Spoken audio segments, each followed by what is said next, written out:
We've been talking about health, masks, shutdowns, all of that. And to talk about that further, I want to bring in Dr. Ronny Jackson. He is running for Congress in Texas. He was also a White House physician. Dr. Jackson, welcome back to the program.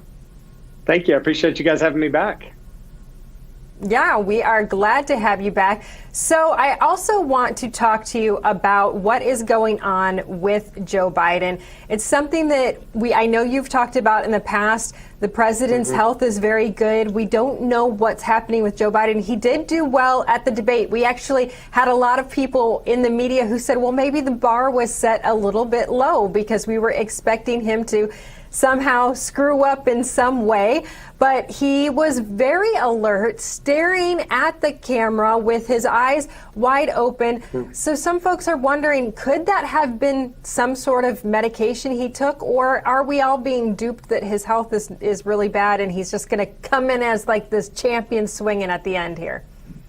No, I think we've seen too much over the last few months with his kind of the weird gaffes he has and getting stuck in sentences and stuff. And so you're right, he was a little bit more on his game the night of the debate and did better than some people expected. So, you know, it's reasonable to ask if there's something else going on here because his performance has been so lopsided and you know, and it's been on this extreme from one end to the other. So I think it's a reasonable question to ask. Could he be taking performance enhancing medications of some sort? And he certainly could be. There's a variety of those out there. There's some methamphetamine related ones that are used to treat ADHD and things of that nature. There's also things like Provigil out there that are used for sleep disorders and for shift work and things like that that'll increase your memory and your alertness. And so I think it's a reasonable question to ask if he's taking that, you know, and everyone wants to know what medications the president's taking, and they expect him to be transparent about that, and they expect his physician to you know, talk to the press about that and to talk to the public about that. I think it's perfectly reasonable to ask the candidate now who wants to be president in just a few weeks from now, wants to get elected as president of the United States, what medications are you taking? And his doctors and his team have to be transparent about that. We need to know the answers to these questions. So the fact that they you know, were shunning, you know, any suggestion of that, and, you know, the president had mentioned getting a drug test and they don't want to do that. And, you know, they don't want to talk about the medications he may or may not be on. I think those are all concerning. They're good questions. And I think it's possible that could be what's going on. It's also possible that, you know, he's just trending and, you know, into this cognitive decline, and he's having good days and bad days. That happens as well. And that kind of explains why they keep him, you know, sequestered most of the time.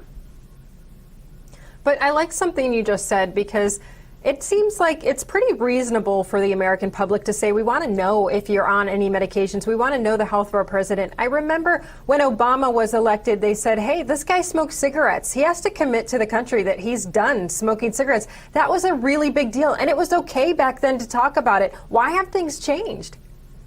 Well, I think they're hiding something. I mean, I think that's the honest answer. They don't want to. They don't want to talk about it because it's not going to be good for their candidate. But I do. I think you have to be transparent about that. You know, we're interviewing, as the public here, we're interviewing someone for president of the United States to be our commander in chief and our head of state. That person has to be cognitively sound. And if they're taking medications to cover up cognitive deficits, we need to know about that.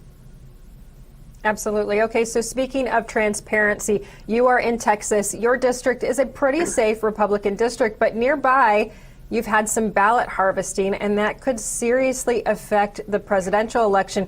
So what do you know about that story?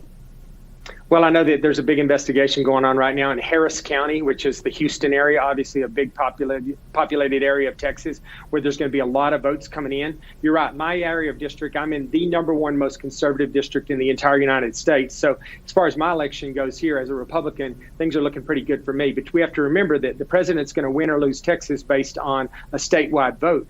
And so if they're harvesting ballots in the Houston area and undermining the votes of the conservative Trump folks out here in the area of Texas where I live, they could actually steal the election in Texas that way. Now, I think we're going to be okay in Texas, but what's going on in Harris County has got me super concerned about what's going on in Harris County, but also about what's going on in the rest of the country. We have a good, strong attorney general here that's looking into this case. That's not the case for some of the swing states. They have folks on the Democrat side that are overseeing some of this. And what's happening in Harris County where they're going out to nursing homes and going out to low-income neighborhoods and gathering up these ballots potentially or allegedly, and then bringing them back, filling these ballots out, and then getting them into the system so they get counted and making sure they're all votes for the Democrats. And the county clerk in Harris County, along with a Biden-Harris volunteer or district director there, are the ones that are under investigation right now. So it's very concerning this is going on. It could impact the vote in Texas, but the fact that it's happening here concerns me that in swing states where they're going to turn a blind eye to it is going to really turn this election. Yeah, we have about a minute left, so I just want to know, why do we have so many people? I mean, I hear the mainstream media every single day say, I mean, they fact-checked the president on saying there's mail-in ballot fraud on the debate and said there's no evidence of that, and yet we're seeing it in real time in multiple states in the United States right now.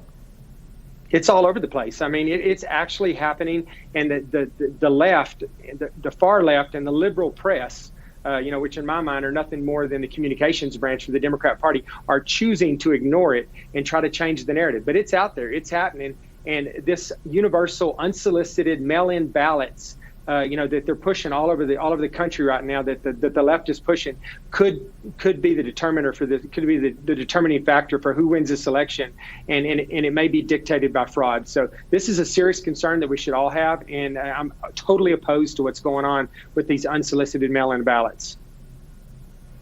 Absolutely, and that's definitely a concern now that we've seen the Project Veritas tapes from Minnesota. It's just crazy what's going on, but we are extremely excited for your election and you to be in Congress. Dr. Ronny Jackson, congressional candidate, we're so excited to have you on, and we will have you back. Thank you so much. And we are excited to see him in Congress. He is in a safe district. We expect him to win, and when he does, we will have him back to talk to our viewers. We'll be right back after this break.